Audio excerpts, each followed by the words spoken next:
okay for the cameras? We need I think we need the supplemental to pass ASAP. Yeah, right. Yeah, I don't know, but it is dark in here. I can see you. I can see you, Matt, and more to the point, I can hear you. So. No, I'm more concerned about the cameras being able to see you.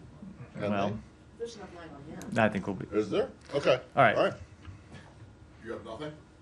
I have what I'm ready to take your questions. Okay. All right. Let's start with Gaza, and Middle East. Last week, several U.S. officials, including the Secretary and the Vice President, others, talked about the importance of Israel not repeating what it did in the north in the south. And I'm wondering, now that the operations in the south have begun, if you think that they are doing or following your advice. Let me say a few things about it. One, I think it's too early to make a definitive assessment. The Secretary was very clear about how we want to judge this based on results, not based on intent. I will say that in the first few days of this renewed military campaign against the South, we have seen some things that don't look like the operation as it was conducted in the north. For example, in the north, at the commencement of operations, you saw them ask or order more than 1 million people to move. We've seen a much more targeted request for evacuations here, where the Israeli Defense Forces have identified specific neighborhoods where they plan to conduct military operations and urged in advance of those operations the people in those neighborhoods to move, rather than telling an entire city or an entire region to vacate their homes. So that is an improvement on what's happened before. They have instructed them to move to areas that we know are deconfliction zones. It's one of the things we discussed with them last week. So UN-supported facilities where people can be out of harm's way. So that is an improvement. But what the Secretary made clear in our meetings with the Prime Minister and other officials of the Israeli government on Thursday is that we do not want to see a military campaign in the south that looks like the north. And what we mean by that, we do not want to see the same level of civilian casualties. We do not want to see the same level of mass displacement. They briefed us on plans that were very detailed, that they said were intended to avoid mass displacement and civilian casualties.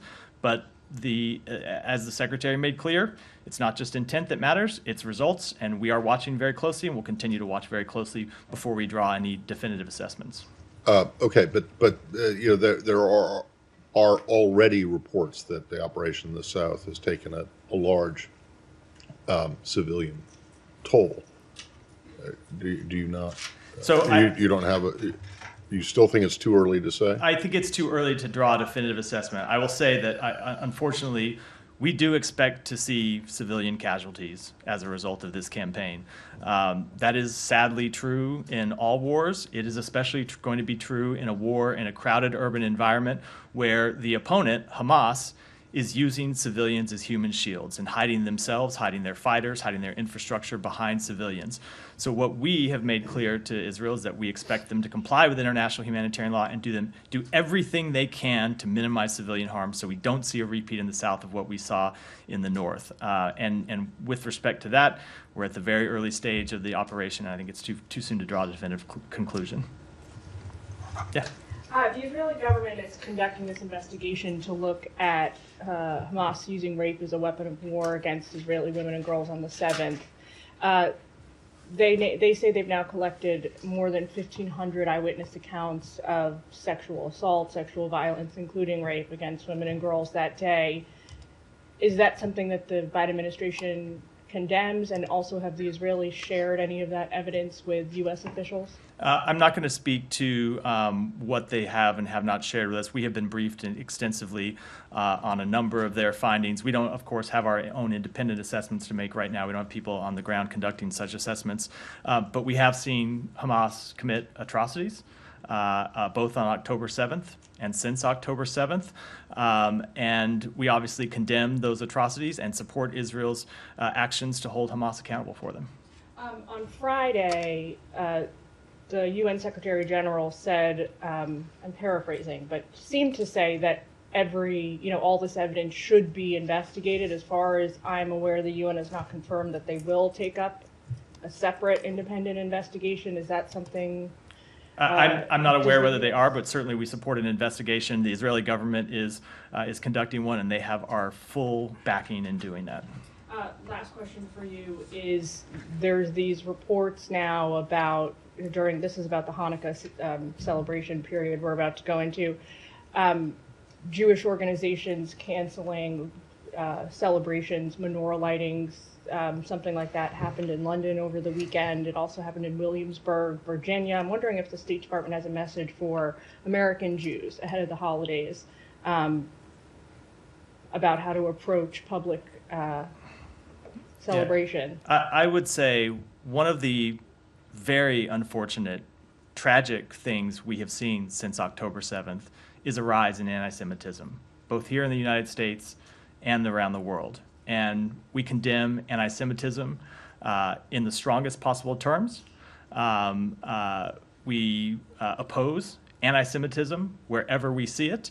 And of course, we tell American citizens always to make decisions based on their best safety and security assessments. And this is not a specific this is not a specific recommendation here to specific to any one city. As you know, the State Department does provide travel advice for events around the world, and when we have updates to provide based on circumstances on the ground, we provide that. So, but I would just say in general, it is tragic that we have seen after more Jews were killed on one day than any time since the Holocaust, that one of the responses has been actually an increase in anti-Semitism. That is extremely tragic, and I think it's incumbent upon everyone in positions of authority to speak out against it. Just to come back to the Israeli offensive, I wondered if you could sort of talk to us a little bit about what's behind this messaging end of last week and over the weekend. Is there an assessment? For example, the vice president calling the death toll devastating, Defense Secretary Austin talking about driving the population into the arms of the enemy. This suggests that the administration has come to some kind of conclusion that the way that the Israelis have been conducting these operations has not protected civilians. Is there a finding, or has there been some kind of assessment that has come out with that? I think you can take those comments at face value, just as you can take the Secretary's comments, not just last week, but the ones he made in previous weeks at face value. You heard him say several weeks ago that far too many Palestinians have been killed as a result of this conflict. You heard him say before that Israel needs to take additional steps to protect civilians. And we've had very direct conversations about steps that they can take to protect civilians, including as recently as last Thursday when we were in Israel. So I don't think it is a secret that we think that too many Palestinians were killed in the opening weeks of this conflict. We want to see Israel take additional steps to minimize civilian harm. We talked about them when we were in Israel last week. They briefed us on their plans. And if you go through their plans about how they intend to minimize civilian harm, you have to step back and remember that the Israeli military is one of the most professional militaries in the world. They have legal determinations that they make when conducting strikes. They go through procedures where they weigh civilian harm when they conduct any of these strikes. They have put in place these plans I mentioned a moment ago to evacuate specific neighborhoods to keep civilians out of harm's way, rather than just telling an entire population to move. So they are going about this with a certain degree of deliberateness to try to minimize civilian harm. But again, it's not just the intent that matters, it's the results. So we've been very transparent with them about what our beliefs have been. The comments that the Secretary made publicly were the same comments that he made in the meeting with them, that we want to see them take additional steps, and we're going to be watching to see how they do. And, it's been noted that, you've had these warnings to civilians, but at some points people have been told to go to certain areas, or these areas will be safe, and then those areas have then been bombarded. Is that something that you've witnessed and are able to? So it is exactly. So let me talk about it this way. So I think that was one of the criticisms of the first few weeks of this campaign, that people were told to move to the south without giving a specific place to go, and then there were attacks on Khan Yunis after people had moved to Khan Yunis. One of the differences that the Israeli government has proposed going forward is there are UN-designated facilities in Khan Yunis, in Rafah City, in central Gaza, and in the south, where the Israeli Defense Forces have directed people to go. and those places are on lists of deconfliction zones that should not be the target of military campaigns. So that is an improvement that we have seen, at least in intent, at least in their plans, and we're going to see how it's actually executed. And kind of the nature of the offensive itself. I guess I understood that in the initial northern phase, there was this massive aerial bombardment, and then the ground operation. I guess we're going through that again. Is the message, this should be a more surgical ground operation without the preceding aerial bombardment, because that's where a lot of these civilian casualties seem to be I don't want to speak to the specific military operations and military decisions the government of Israel will have to make, and our conversations with them about those tactics that they might pursue. I think it'd be inappropriate to do that. What we have said is they need to take additional steps to protect civilians. I just went through some of what some of those steps are and some of those steps that we believe they are taking. But there go the lights. But when it comes to specific tactical steps that they might take, I think I'll keep those conversations private. Yeah, Saeed, go ahead. So I understand you correctly. You're saying that the killing of 700 Palestinians over a period of 24. Saeed, I always like when I use my own words, not when you try to put words in my mouth. I understand what you said properly. You Yeah. said that we have seen improvement. I'm asking you directly. You think that the killing of 700 people in 24-hour period is an improvement? So, I'm just asking you to say yes or no. I don't in think, according to what you said. So, Saeed, I don't think you were listening very closely I to was what I listening said. very Well, closely. clearly Every not, single because word. what I said Right. is we have seen improvement in their plans for Khan Yunis, their plans for the South. We have seen them evacuate specific neighborhoods rather than entire areas. So the numbers of displaced persons will hopefully be lower in southern Gaza than it was in the north. But when it comes to results, we are going to monitor it very closely. And I think I was pretty clear about that. And I think the Secretary was pretty clear about that on Thursday. Give us a figure. What would be acceptable? That's- What would be acceptable? Because you talked about... Saeed, we mourn the loss of every civilian life. We don't want to see any What civilians have you killed done? in this. What have you done to really minimize that? Remember, Gaza is the size of Washington, D.C. When you tell people to move, like now, and they have nowhere to go, they're striking in Khan Yunis. They're saying, actually, we're hitting every place in Gaza. So where should people go? People What should go. be the end? Saeed, let's take it one question at a time. Before you asked a question, let me answer it.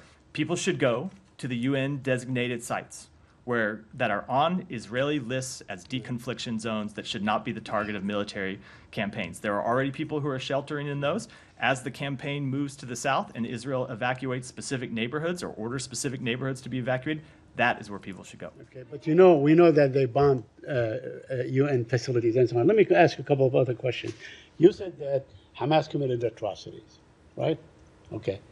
Do you call the killing of 20,000 Palestinians an atrocity? Does that befit the term atrocity? Saeed, I was speaking to the intentional murdering of civilians that we saw Hamas commit. I don't think, and correct me if I'm wrong, I don't think there is anyone questioning that Hamas intentionally killed civilians. That is by definition an atrocity. And you don't think that Israel intentionally killed civilians? We think far too many people.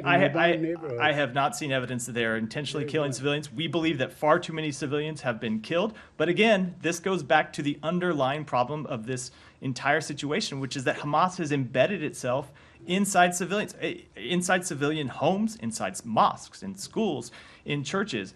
It is Hamas that is putting these civilians in harm's way. For all the questions, and I understand why people I stand here and people ask me questions about what Israel should do. I'm happy to take those questions. I'm surprised I don't hear more people saying, why doesn't Hamas lay down its arms? Why doesn't Hamas move out of schools? Why doesn't Hamas take additional steps to protect civilians? Because we think they should, as we think Israel should. So you are asking Hamas to surrender. Is that what you're asking them to do? We would right welcome now? Hamas laying But down its Hamas- arms and surrendering at any point. Hamas is not an army. They don't have air force. They don't have a navy. They don't have artillery. They have none of these things. They don't really have any kind of regular kind of structure They- that they can conduct their surrender. You know, right? Saeed, they may not have a Navy. No. Let me finish. They may not have an Air Force. They have sufficient firepower to have killed 1,200 people on October 7th. So don't tell me that Hamas can't lay down their arms and take additional steps to protect civilians, let alone moving out of all the areas that are putting Palestinian civilians in harm's way. They absolutely can. They could do it today if they cared at all about civilian life. My last question to you, the UN, a former official in the UN, Mr. Mukaiber, said that the most clear-cut case of genocide, the Israeli bombardment and the killing of 20,000 people thus far, is the most clear-cut case of genocide. Do you agree with him? So the State Department has a rigorous process for evaluating what constitutes genocide, ethnic cleansing, or a crime against humanity. Those are terms we only use with very explicit care. You've seen us be very You've seen us be very deliberate about that in the past. We are monitoring the evolving situations and are examining facts as they develop. It's an extremely challenging space to get all the information that might be available, but we support Israel's right to continue to take action to ensure that Hamas can never conduct terrorist attacks like it did on October 7th again. And as part of that, we urge Israel to take all possible measures to minimize civilian harm. And I've just gone through a number of those measures. But it doesn't qualify for genocide. Right? I just answered that. Go ahead, Tracy. Thank you. Going back to your answer to the question about the reports of rape of Israeli women by Hamas and use of sexual violence as a war crime, as a weapon of war.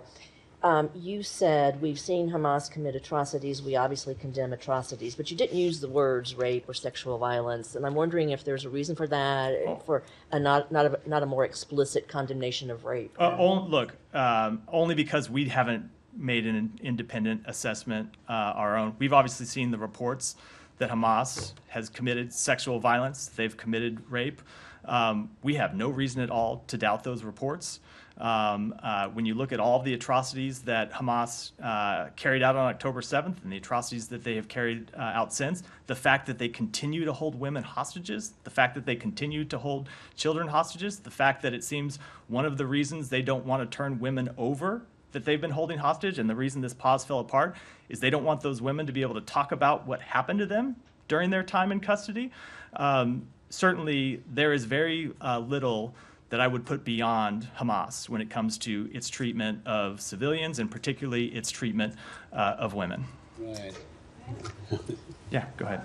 On the UN-administered deconfliction zones that you've mentioned a few times now, is it clear to the U.S. that those zones have the capacity and the resourcing that they need to absorb the presumably tens of thousands of people who will head their way? It's something that we continue to work on. Our special envoy, David Satterfield, is of course still in the region. He's been there since he was appointed and is having daily conversations with the relevant UN agencies about this question. And we have been trying to surge aid into those UN agencies. Absolutely, they could use more assistance. They could use more capability, and it's something that we're trying to deliver in what is, of course, a very challenging environment. So it's not clear that these zones are actually a viable option for the people who need to flee to them. Look, when it comes to making a choice about being in an area that is undergoing major combat operations versus evacuating to a UN-run, either a refugee center or another UN-run facility where you can get food and water and medicine. Certainly, I think the choice is pretty clear, but the conditions are still pretty difficult even in those sites, and we're trying to increase the level of assistance that we get in to address that humanitarian issue. I will say that one of the things that we have seen since the breakdown of the pause of last Friday is that we saw initially a diminution in the amount of aid going into Gaza through Rafah. We have been trying very hard to get that aid back up, not just to the levels that it was at during the pause, which was around 200 trucks a day, but to actually increase it and to change the nature of what's coming in. So these are not just deliveries of humanitarian assistance from relief organizations, but also some resumption of commercial activity. So there can be commercial deliveries in.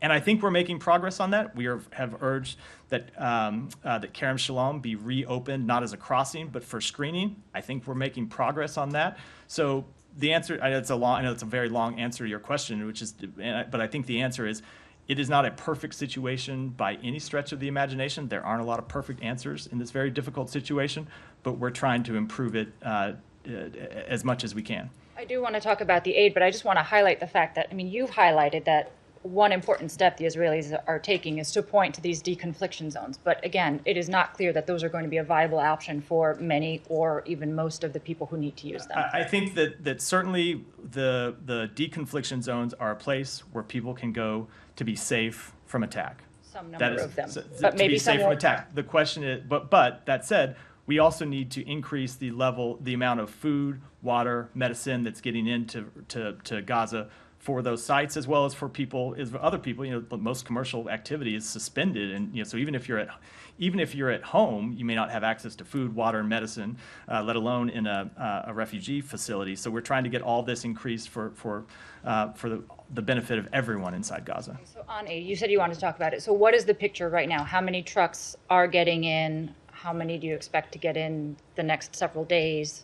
So we actually don't have reliable data about the number of trucks that have moved in yesterday, Saturday. We know that they resumed and we're going in over the weekend, but there's been kind of spotty reporting from the ground of what the actual number is. So we don't have one as of 1:10 today. Hope to have one later today or certainly tomorrow. But whatever the number is, it's not an acceptable number. It's not at the 200 trucks a day that was happening during the pause, let alone where we want to get it to. We have seen fuel start to go back in. We saw that in the immediate aftermath of the pause being suspended, the Israeli government was not early on Friday allowing fuel to go in. We had some very frank conversations with them about the need for fuel to come in, and we saw some fuel go in Friday. We saw additional fuel go in Saturday, but it's at the level of fuel that we were at before the pause began. We've made clear we want to see it back up, not just to the level of fuel that went in during the pause, but actually higher numbers than that, and are having ongoing discussions with the Israeli government about how to get there. Just quickly related to this, obviously there are still people waiting to come out. How many Americans are waiting to come out? And we spoke earlier about reports that one, if not more, Americans may have lost their lives waiting to come out. Have you verified those reports? Are there any more coming in? So there are more than 1,000 American citizens, legal permanent residents, and their family members who have departed Gaza. There are around 750 who are left. That includes 220 American citizens. The rest are family members or legal permanent residents. And with respect to that report of a potential American fatality, we still have not been able to confirm it, unfortunately. It's someone, if the report is true, it's in northern Gaza, where we have just very limited information and very limited communications abilities and very limited ability to investigate or even reach people. So it's something that we're still trying to confirm at this point. Okay, sorry, last one, and then I promise to see the floor. Is as part of that verification process, is it going to be determined whether the casualty was the result of an action taken by Hamas or an action taken by the Israeli military? We're not even at the point where we've confirmed that there was a fatality yet, let alone how it happened. So certainly we would want to know how it happened, but we first have to confirm that there actually was a fatality. It was on the West Bank, but we'll defer to colleagues for now. Go ahead. Let me stay in the region before we move on. Yeah, go ahead. I'll come to you, Jenny, but I suspect it's not about Israel. Okay, thank you. So on Friday, an Israeli airstrike killed my colleague Montazar Al-Sawaf, who is a Gaza-based journalist reporting for Anadolu. This came 1 week after his 45 members of his extended family, including his parents and brothers, were killed in a previous Israeli airstrike. First of all, do you have anything to say on that specific attack as a comment? And secondly, considering that nearly 70 journalists were killed since the start of the war in Gaza, do you think Israel might be deliberately targeting those journalists to control the flow of information from Gaza? Let me just say, let me first extend my condolences to you, to your entire organization, and to, of course, his family. We are always deeply saddened to learn of the death of any journalist. The Secretary has spoken to this and spoken to the fact that journalists do extraordinary work under the most dangerous conditions. That has been true in this conflict, as it has been in so many conflicts before it. And it is a tragedy that we have seen so many journalists die in this conflict. Just as it is a tragedy that we have seen thousands of other civilians die.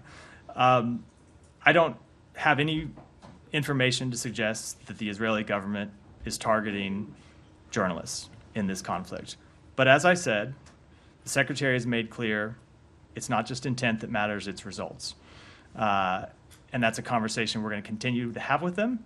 And we are going to continue to look at the campaign as it progresses and assess the results. But the secretary also said last week that, Israel has one of the most sophisticated militaries in the world and is capable of minimizing harm to civilians.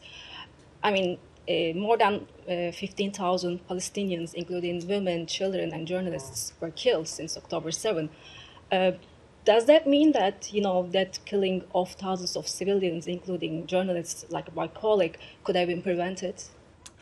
Certainly, we have thought that there are additional steps that Israel could take to minimize civilian harm, which is why. Obviously, they're not taking those steps. Well, I say which is why we've had these conversations and why we've encouraged them to take additional steps, which they have said they are going to do for the campaign in the South. But I expect that this will continue to be an ongoing conversation. And as I said, we're going to monitor how this campaign proceeds as it does. Yeah, thank you, man. Let me just go to, I will come back to you, but go ahead. Okay, Go ahead. does the United States support the Israeli proposal for establishing a buffer zone between Gaza and Israel? And if say so, do you have any idea what's the nature of this buffer zone? So I will say that one of the principles that you heard the Secretary lay out quite clearly in Tokyo in a speech 3 weeks ago was that there should be no reduction in the size of Gaza. Well, one more question. Yesterday, there were an attack on the Iranian-backed groups in Iraq, and some Iraqi sources, they suspected the United States in this attack. And do you confirm that has the United States conducted or were there any counter-battery attacks to these Iraqi forces? And also, if I may add this, do you believe that the Iraqi government could stop these militia groups from attacking the United States, as the Secretary Blinken spoke with the Prime Minister Soudani Friday? So I will leave it to the Defense Department to speak to this alleged incident.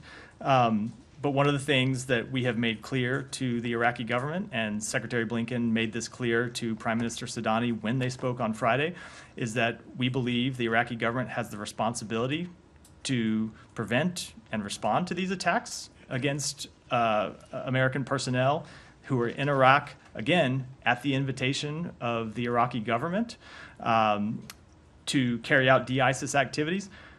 The Iraqi government has said that they would take action to prevent such strikes, and we expect them to do so. Have you seen any actions from the Iraqi government? Because they are saying that since the beginning of this... I don't want to get into, I don't want to comment on that, and I don't want to certainly comment into our private conversations, but we have made very clear to them that we have made very clear to them that we expect them to take action. Have you seen any results on the ground? I'm just not going to speak to that. Okay, one last question. Do you have anything to share with that about the Iranian cyber attacks on the U.S. institution?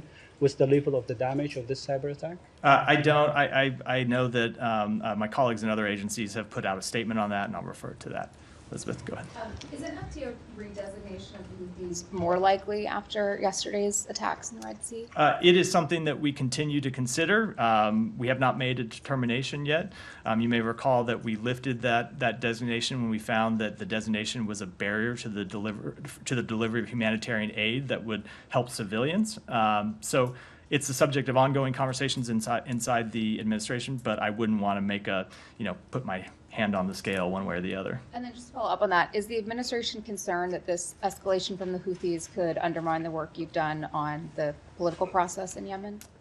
So we continue to support a peaceful resolution to the Yemen conflict. It's been a priority for this administration since day one. Our special envoy for Yemen is traveling to the Gulf this week to continue intensive U.S. diplomacy and regional coordination, both to safeguard maritime security in the Red Sea and the Gulf of Aden in the midst of these provocative and dangerous attacks by the Houthis on international shipping. Those have threatened almost 2 years of progress to end the war in Yemen, and we will keep trying to end that war, reach a durable solution, and work with our allies and partners to respond to these Houthi attacks, which threaten global shipping, threaten the global economy, threaten countries far outside Israel, far outside the region. I think this is a matter of global concern, which is why we're talking about it with allies and partners around the world.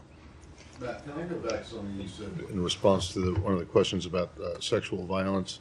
I'm just interested because the phrasing that you used was curious to me, at least. You said you have no reason to doubt any reports that rape was used as sexual violence was used by Hamas. You said the fact that they, meaning Hamas, continue to hold women hostages, okay, that is a fact. The fact that they continue to hold children hostages, that is also a fact. But then you said the fact that it seems one of the reasons they don't want to turn women over that they've been holding hostage, and the reason that the pause fell apart, is that they don't want those women to be able to talk about what happened to them during their time in captivity. The fact that it seems, why do you, is this just conjecture on your part, or do you know, do you have very good reason to believe, evidence to believe that Hamas is deliberately continuing to hold on to female hostages because they're concerned that they will speak about atrocities that they were subjected to? So I will accept the edit, not fact. Seems is a better way to say it, but let me answer the question. The humanitarian pause, which resulted in a release of hostages, was negotiated with some very clear terms, and that was that children and women would be the first priority to be released. Near the end of that pause, last Wednesday, Thursday, when we were getting towards the end, Hamas was still holding on to women that should have been the next to be released. They refused to release them. They broke the deal. Came up with excuses why. Ultimately, I don't think any of those excuses were credible, and I shouldn't get into any of them here. But certainly one of the reasons that a number of people believe they refused to release them is they didn't want people to hear what those women would have to say publicly. I won't say fact because I don't know it for a fact. That's without a number of people believe. Let me just say People in the U.S. government? let me just finish my answer. We have seen Hamas commit all kinds of atrocities. No, hold on, Matt. I am not suggesting that these things did not happen, and I am not suggesting that Matt, you suggest is their wanna reason for not releasing the remaining female hostages is wrong. I just want to I know. just want to be very do sensitive you in my language, Matt. Any evidence to suggest that is what it is, or is it just? I want to be very sensitive in my language when talking about people that continue to be held hostage, that have families on the outside. What I will say is we know Hamas has committed atrocities. We know hold on. They continue to hold women. They were going to release these women, and then suddenly at the last point reneged on the deal and were never able to provide a credible reason why.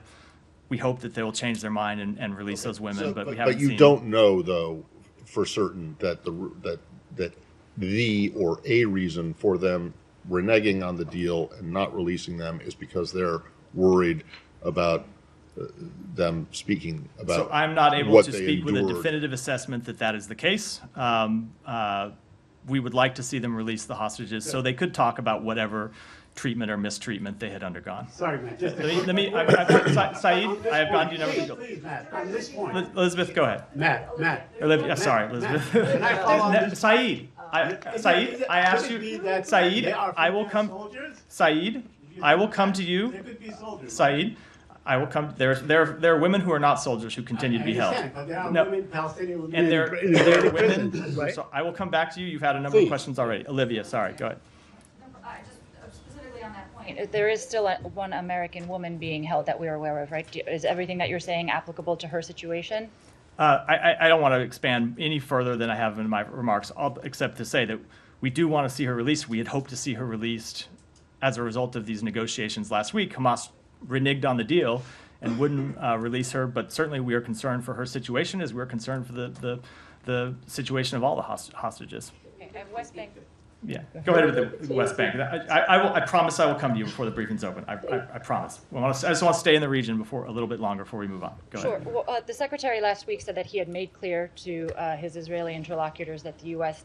had expectations for Israel addressing extremist violence in the West Bank. Has any of that moved forward from the U.S. perspective? Have the Israelis taken concrete steps and given you evidence that they have? We have seen them take some steps to respond to extremist violence against Palestinians in the West Bank. We don't think those steps have been sufficient. We think they need to prosecute people who engage in violent activities against Palestinians. And one of the things that the Secretary made clear in his conversations with the Israeli government is that while this doesn't in any way obviate the need for them to take additional actions, that we are prepared to take our own actions on behalf of the United States government. So some of those actions are said to be visa restrictions on some of the extremists at hand. Are those set to be rolled out in any near term? I don't want to talk about a timetable, but the president signaled in an op-ed a couple weeks ago that those were under consideration. And as I said, we have made very clear to the Israeli government that we will be taking additional steps to hold people responsible for violent extremism against Palestinians, to hold those people accountable. And what options do you have in the case of American extremists who are perpetrating violence in the West Bank? Can you issue? So certainly you can't issue a visa restriction against an American citizen, a blue passport holder. But I would say that for actions that take place inside Israel, the Israeli government should hold people accountable no matter what their nationality is.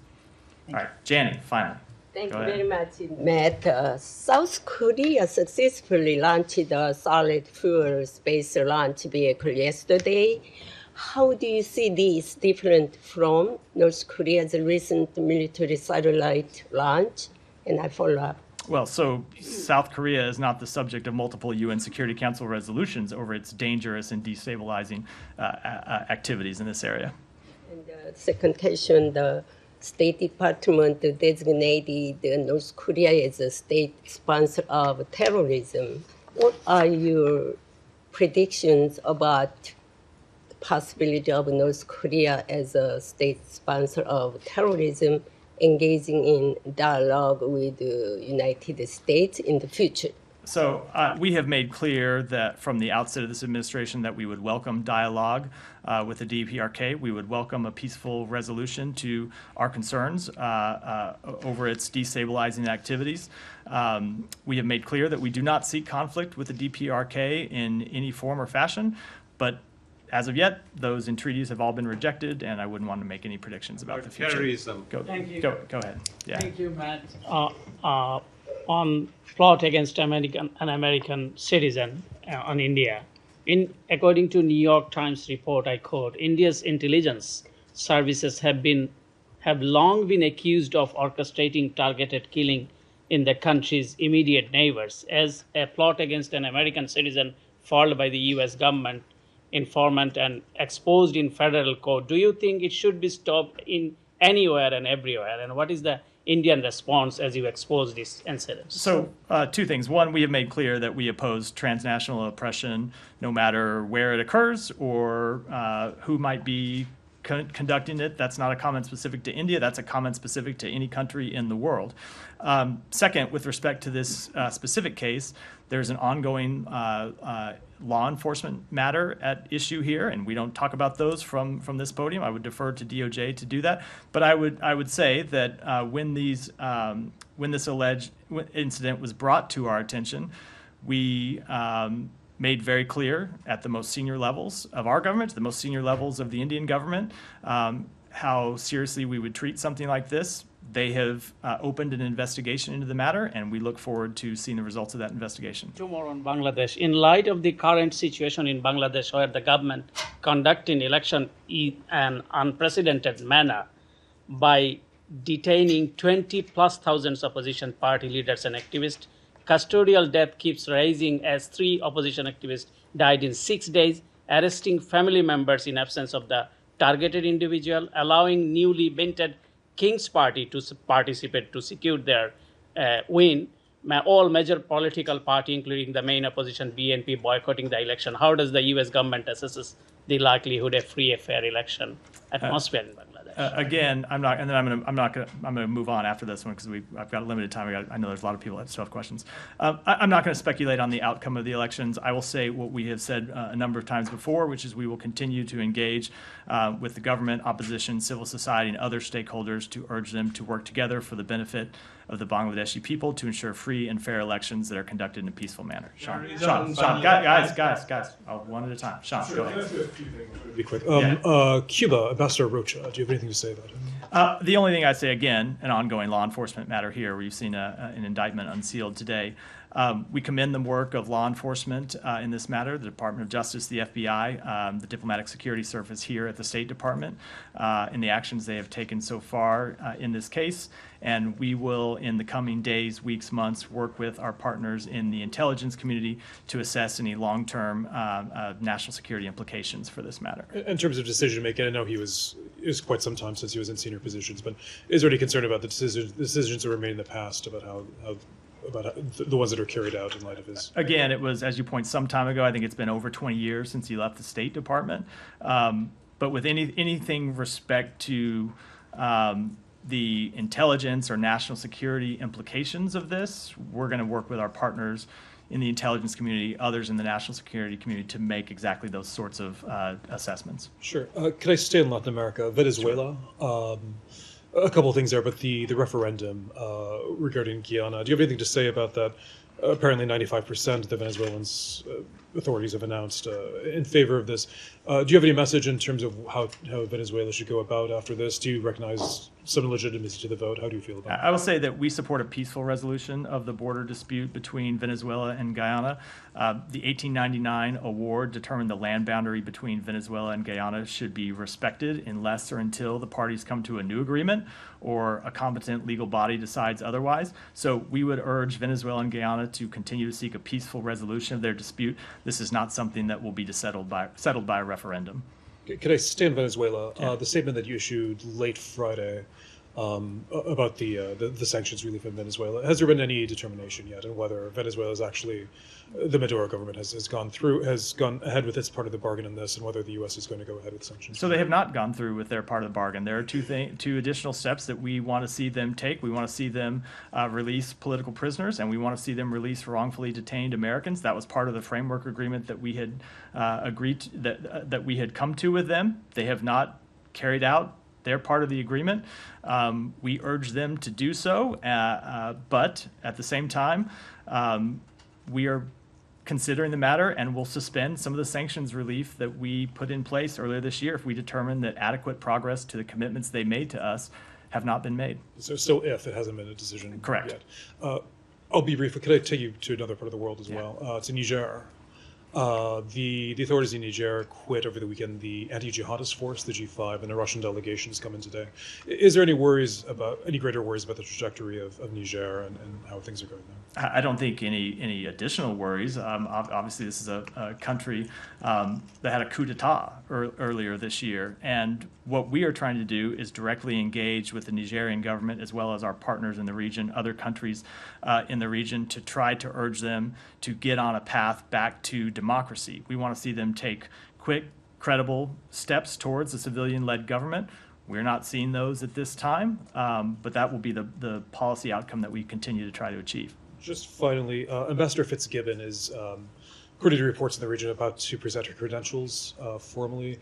Does that indicate any sort of recognition or at least de facto recognition of the authorities in Niger? No, it does not. Her presence there is an element in this effort I just described to try to negotiate a quick and credible democratic transition in Niger. We've been without an ambassador for more than a year and a half there. As we said, the democratically elected government was deposed in a coup, and our goal now and the goal of the new ambassador will be to try to move Niger back in a transition to democracy. And just very finally, Henry Kissinger. You said that last time. I'm trying to hit everything again. Henry Kissinger. I'm not going to ask you for a great assessment on his life and times, but is there anything in the department that's being planned in light of his death? Let me get back to you on that. I'm sure there are things that probably people here are planning. I'm not aware of any. The secretary put out a statement on this on Thursday, and if we have any events to announce, I'll come back to you with those. Alex, thanks, Matt. Welcome back. A couple of topics. Ukraine first. Does the secretary have any concern on the current state of play on the battlefield, given the White House, flagging, the funding issue that things might get out of control without congressional funding, and Yeah, let me So I will ask say that the kind of two questions linked together. Certainly, with respect to the battlefield, it's a tough situation. The Ukrainian forces are fighting against the very entrenched Russian military. We've seen them make progress. That progress has been difficult, but we have seen them continue to make progress. And when we were in Brussels last week, we spoke directly with the foreign minister of Ukraine about this matter. With respect to the supplemental, yes, we're absolutely concerned that the level of funding has expired. We are now relying on residual funds from the drawdown that will soon, we're at, I think, over 97% of those having been exhausted, will very shortly run out of any runway at all. So yes, we're very concerned. It's why the Secretary joins the President and others in the administration in urging Congress to act as quickly as possible. There was some reporting that Ukraine's new long-range delivery from the U.S. was pushed back for next year. Is that the reason, or was it? I'm sorry, what was the the new delivery of long-range rockets to Ukraine was pushed back? I'm just not going to comment on any weapons, on any weapons decisions or weapons delivery before those decisions have been made. And with respect to the actual delivery of weapons, that's a question for the Pentagon. Thank you. Moving to Azerbaijan, if I may. Iranian naval commander just arrived in Azerbaijan. Any worries on your end about Azerbaijan potentially flirting with Iran? I'm sorry. Any worries about flirting with Iran these days? I don't have any comment on that. I got to go to Abby because I've got to wrap. Please come back to Azerbaijan. I got to wrap shortly, and I've got a few people to go. Abby, go ahead. Thanks so much. Rocha, can you provide any information on reports that a U.S. citizen was reportedly found dead in a temporary detention center? So we have seen those reports. We haven't confirmed them yet, and so because of that, don't have any comment. One quick follow-up on a previous subject. There are people who are accusing the UN of slow-rolling the probe into alleged sexual violence committed by Hamas. Do you have any specific comment on that? I know you've delved into a lot of different aspects. I don't have any specific comment other than to say we would urge those reports to be fully and credibly investigated. I'll be very short. Go ahead. Thank you. I have a question about the Radio Free Europe, Radio Liberty journalist, the U.S. citizen, U.S.-Russian dual citizen, also Kurmasheva. Several lawmakers have written the secretary asking to designate her as wrongfully detained. Has that designation, has a decision been made in her case yet or not? And if not, why? So it has not, and I will say, as I've said on a number of occasions about previous wrongful determination cases or cases where people have called for us to determine that someone is wrongfully detained. It's a matter that we take very seriously here. It can sometimes be a very deliberate process where we have to look at the statutory requirements. Sometimes the situation changes over time where information that is available to us at one stage changes as we acquire new information. So as always, no one should read anything into the lack of a wrongful detention determination at any given point. It is an ongoing active process inside the United States government. Can you tell us at what stage it is right now? I can't. And with that, I have to wrap for today. Thanks, everyone.